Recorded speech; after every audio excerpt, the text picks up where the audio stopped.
आज से पहले इतने दुखी तो कभी नहीं थे नारद जी। आज दुखी आए हैं, परेशान हैं, मुख उदास है। शौनकादि जी ने पूछा कि हे नारद जी, हे देवर्षि नारद, आप कैसे विचलित हैं, कैसे अशांत है? आप तो सदैव नारायण नारायण नारायण नारायण गाते रहते हो, आज कैसे उदास हो? नारद जी ने कहा कि देखो, मैं मृत्यु लोक से आ रहा हूं। कहां गया था मैं? मृत्यु लोक। मृत्यु लोक पर मैंने जिसको भी देखा वो दुखी ही मिला, मुझे कोई सुखी मिला ही नहीं।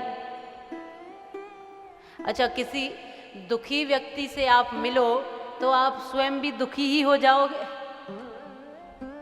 कोई रोता हुआ मिले तो आप भी दुखी ही हो जाओगे, और कोई हंसता मुस्कुराता आनंद से बैठा हुआ मिले तो आप दुखी भी जाओगे, तो भी थोड़ा सा प्रसन्नता मिलेगी उसकी सानिध्य में।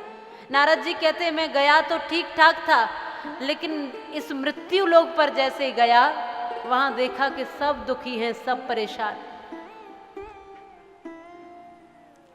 गरीब को लगता है कि अमीर सुखी होगा, कमजोर को लगता है कि बलवान सुखी होगा, थोड़ा सा कोई नादान है तो उसको लगता है कि विद्वान सुखी होगा। सबको लगता है कि कोई दूसरा है वो सुखी होगा, पड़ोसी सुखी होगा, मैं सुखी नहीं हूं बस। धनहीन कहे धनवान सुखी, धनवान कहे सुख राजा को भारी।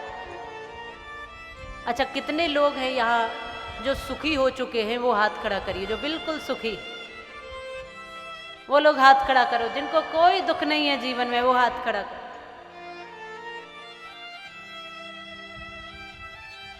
हमारे एक महात्मा हैं जो बिल्कुल हाथ खड़ा कर रहे हैं, बस एक। और दूसरे देख रहे हैं कि भैया तुम इस पूरी सभा में तुम्हें ही अकेले सुखी हो, हम तो सुखी नहीं हुए, तुम कैसे सुखी हो गए? हम भी तो तुम्हारे पड़ोसी ही है, हम सुखी नहीं हुए, तुम कैसे हो गए?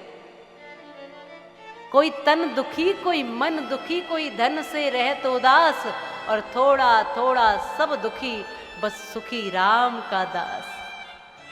जिसको थोड़ी सी भी इच्छा मन में कुछ पाने की बची है, वो दुखी ही है, और जिसकी सारी इच्छाएं समाप्त हो गई, केवल वही सुखी रह सकता है।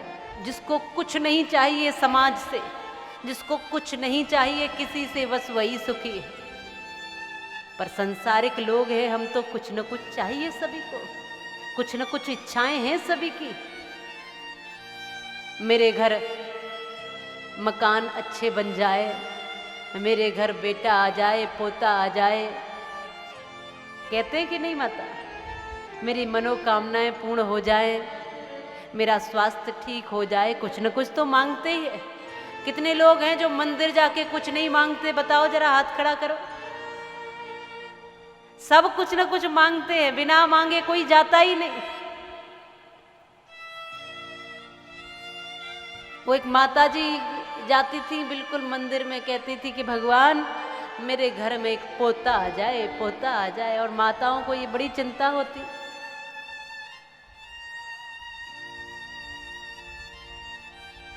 भगवान भी इसकी रोज सुनते थे। ये रोज जाकर कहती थी कि पोता आ जाए, घर में पोता आ जाए। अब यहां जब ये मंदिर जाती थी ना, तो साथ में थोड़े से केले ले जाया करती थी, और केले भी माताओं वो चढ़ाने वाले ले जाती थी, खाने वाले नहीं। अब आप सब समझदार हैं कि चढ़ाने वाले अलग होते हैं, खाने वाले अलग होते हैं। जो फल कोई न खरीद रहा हो तो चलो मंदिर में जा रहे हैं, इन फलों को खरीद लो। और जो नोट कहीं ना चले तो चलो वही कथा में जाके तो चढ़ाई देंगे, भगवान के मंदिर में तो चल ही जाएगा। ऐसे ही चतुर भगत है भगवान के। तो ये माता जी भी केले ले जाती थी, बिल्कुल एकदम काले काले पिलपिले से, और जाके चढ़ा देती और कहती कि भगवान मेरे घर पोता हो जाए, पोता आ जाए। और कुछ दिन बाद भगवान ने सुनी माताओं, और इसके घर एक पोता आ गया। और पोता भी आया तो ऐसा ही आया, बिल्कुल पिलपिला सा। और ये रोती रोती पहुंच गई कि भगवान तुमने ये क्या किया, ये अच्छा नहीं किया। पोता मांगा था पर ऐसा थोड़ी मांगा था। भगवान कहते माता जी तुमने अपने केले नहीं देखे, अरे वो भी तो देखो, अपना व्यवहार भी तो देखो, अपने कर्म भी तो देखो, अपनी चतुराई भी तो देखो। अगर चतुर बने रहोगे तो भगवान के नजदीक नहीं आओगे, बुद्धि का प्रयोग करोगे तो भगवान के पास भी नहीं बैठ सकोगे। हाँ, भगवान कहते भाव का भूखा हूं मैं, भाव ही एक सार है, भाव से मुझको भजे तो भाव से बेड़ा पार है। इसीलिए दुखी है क्योंकि मनुष्य चतुराई में हमेशा रहता है। सुखी इसीलिए नहीं है क्योंकि वो सहज नहीं होता, सरल नहीं होता, कुछ न कुछ चतुराई रखता ही रखता है, कुछ न कुछ बुद्धि में ऐसी चेतना रखता ही रखता है जिससे खुद ही दुखी हो जाता है। जो जितना सहज है, जो जितना सरल है, वही उतना सुखी है। धनहीन कहे धनवान सुखी, धनवान कहे सुख राजा को भारी, और राजा कहे चक्रवर्ती सुखी, चक्रवर्ती कहे सुख इंद्र को भारी, इंद्र कहे चतुरानन सुखी, चतुरानन कहे सुख विष्णु को भारी, और तुलसीदास विचार कहे प्रभु भक्ति बिना सब लोक दुखारी।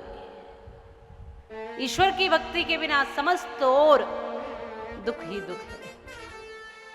और हम सब उन दुखों की निवृत्ति के लिए ही यहाँ पर बैठे हैं, भक्ति जीवन में आए, सुख जीवन में आए। पर वो जब हमें कथा ज्ञान प्राप्त कराती है, और ज्ञान के पश्चात ही भक्ति प्राप्त होती है,